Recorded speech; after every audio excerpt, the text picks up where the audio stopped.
माझ्या मार्केट चॅनलमध्ये तुम्हा सर्वांचे स्वागत आहे. काल निफ्टीसाठी, बँक निफ्टीसाठी किंवा निफ्टी फायनान्शियल सर्व्हिस ज्याची काही एक्सपायरी होती त्यासाठी जे काही डिस्कशन केलं ना, अगदी तंतोतंत आपल्याला त्याचा फायदा झालेला आहे.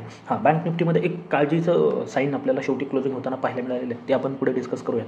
पण काल जे काही डिस्कशन केलेलं होतं ना, अगदी त्याच पद्धतीने निफ्टी बँक निफ्टीचं कामकाज होताना पाहायला मिळालेलं आहे. महत्त्वाच्या ज्या लेवल होत्या आपल्याला 24,730 आपण पोहोचलेलो आहोत. खास करून निफ्टीमध्ये बँक निफ्टी पुन्हा एकदा 51,000 ही जी लेवल आहे सायकोलॉजिकल, आणि त्याच्यावरती आपला जो ब्रेकआउट आहे वीकली बेसिसवरती तो अजूनही आलेला नाही आहे.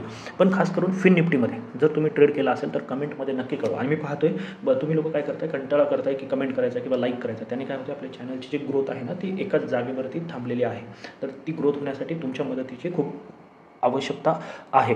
तर फिन निफ्टीमध्ये जी लेवल आपण डिस्कस केलेली होती ना 22,980, जसं 22,980 ब्रेक झाले, सकाळी तुम्ही ट्रेड घेतला असेल, आम्हाला अतिशय चांगला प्रॉफिट त्याच्यामध्ये मिळालेला आहे. अगदी जसं 282 ब्रेक झालं ना, तर टप्प्याटप्प्याने मी तिथेही सांगितलं होतं की 23,040 ही महत्त्वाची लेवल आहे. 23,040 एकदा सस्टेन केलं की त्याच्यावरती 100 ते 150 पॉईंट अगदी आरामात मिळू शकतात. मग तिथे अगदी 23,160पर्यंतचा प्रवासासाठी प्लॅन केलेला होता. आणि मग त्याच्यानंतरही अजून जवळजवळ 100 पॉईंट 23,240-45च्या आसपास हाय बनलेला आहे.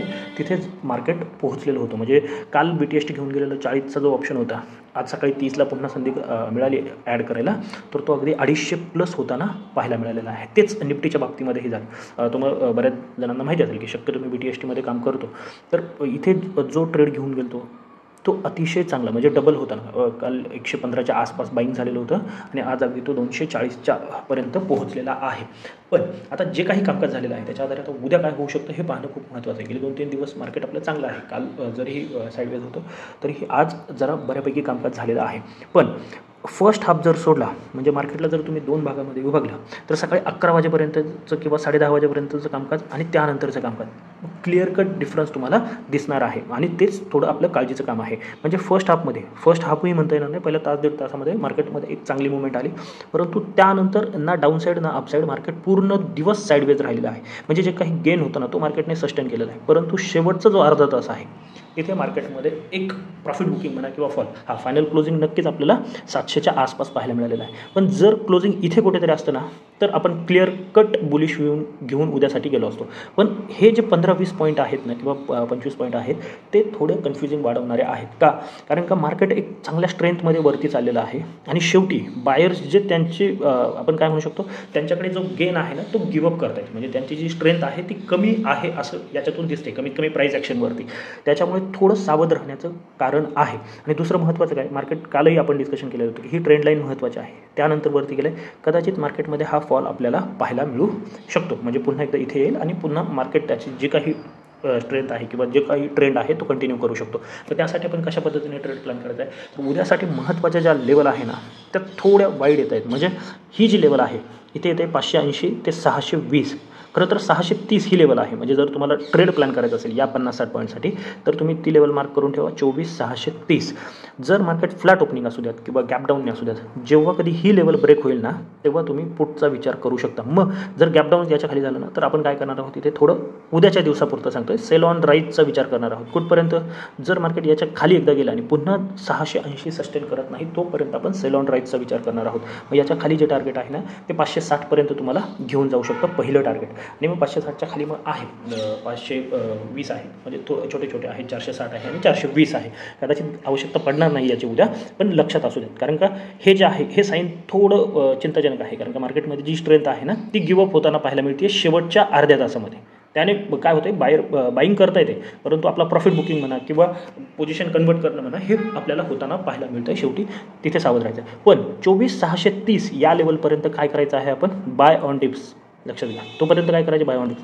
मग हे जे आहे उद्या आत्ता 700चं क्लोजिंग आहे, जर मार्केट 680 किंवा 660 येऊन वरती जाते, बाईंग काही फॉर्मेशन बनणं, डबल बॉटम असेल किंवा एखादं ट्रेंड लाईन या पद्धतीने फॉर्मेशन होऊन ब्रेकआउट येईल, तर बाईंग करायचं आहे. 630पर्यंत सुद्धा तुम्हाला बाईंगचे पोझिशनच क्रिएट करायची आहे. आता जर फ्लॅट ओपन होते आणि वरती चालायला लागते तर काय आहे, नक्कीच ही जी लेवल आहे 1, 2, 3, 4 आणि 5 वेळा जी लेवल टेस्ट झालेली आहे ती आहे 24,730.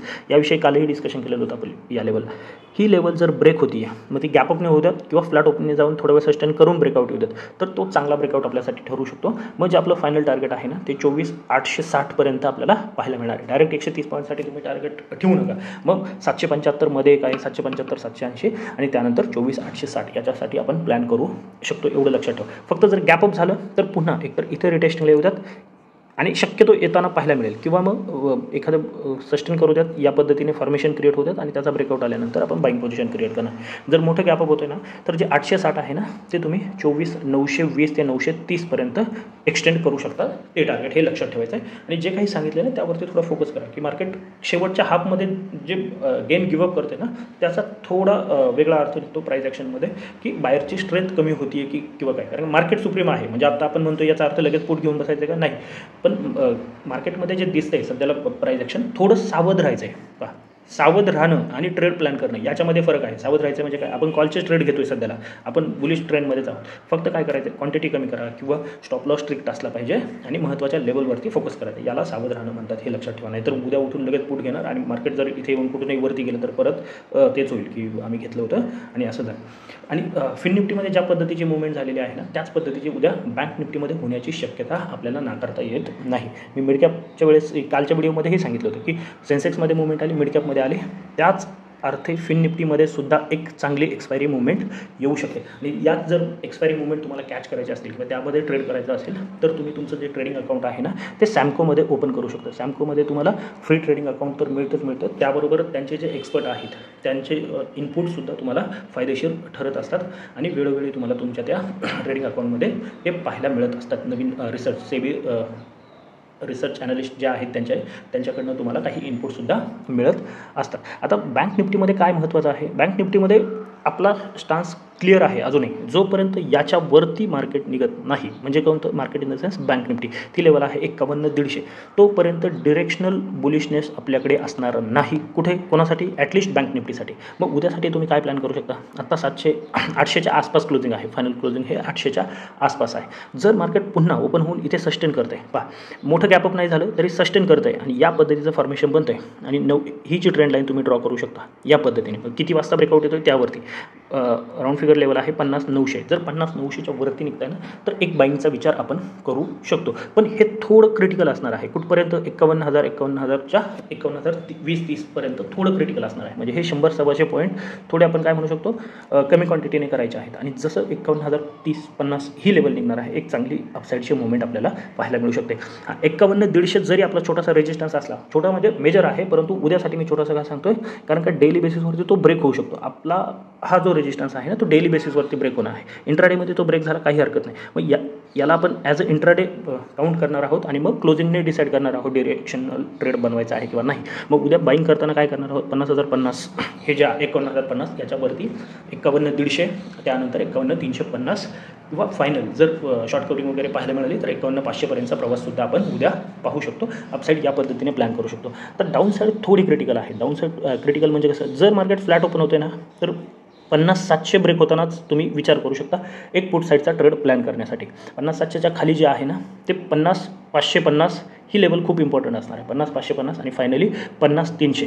50,300 पर्यंत थोडं क्वांटिटी कमी ठेवून, पण जर 50,300 एकदा कदाचित ब्रेक होताना पाहायला मिळाली तर 50,000 पर्यंत सुद्धा आपण जाऊ शकतो. खरं तर 50,200 आहे महत्त्वाचं. 50,300 म्हणजेच 50,250 50,300 ही जी 50 पॉईंटचा झोन आहे ना तो इम्पॉर्टंट आहे. मग इथपर्यंत काय होऊ शकतं, मार्केट येण्याचा प्रयत्न करू शकतं. बँक निफ्टीमध्ये सुद्धा तेच आपल्याला पाहायला मिळालेलं आहे. म्हणजे जर लेवल ट्राय करायची झाली तर 50,700 ही डाऊन साईडची लेवल असू शकते आणि वरती 51,050 याच्यावरती, म्हणजे या 300 पॉईंटमध्ये तुम्ही एकतर स्कॅल्पिंग करा किंवा इथे पोहोचतं आहे आणि बेरिश फॉर्मेशन बनतं आहे तर या टार्गेटसाठी प्लॅन करा आणि 700ला पोहोचून वरती जाण्याचा प्रयत्न करते तर या 300 पॉईंटसाठी तुम्ही प्लॅन करू शकता. जे डिरेक्शनल आहेत त्यांनी याच्या बाहेर इकडे खाली पुट आणि याच्यावरती कॉलचा ट्रेड तुम्ही प्लॅन करू शकता. एक्स्ट्रा करण्याचा प्रयत्न करू नका.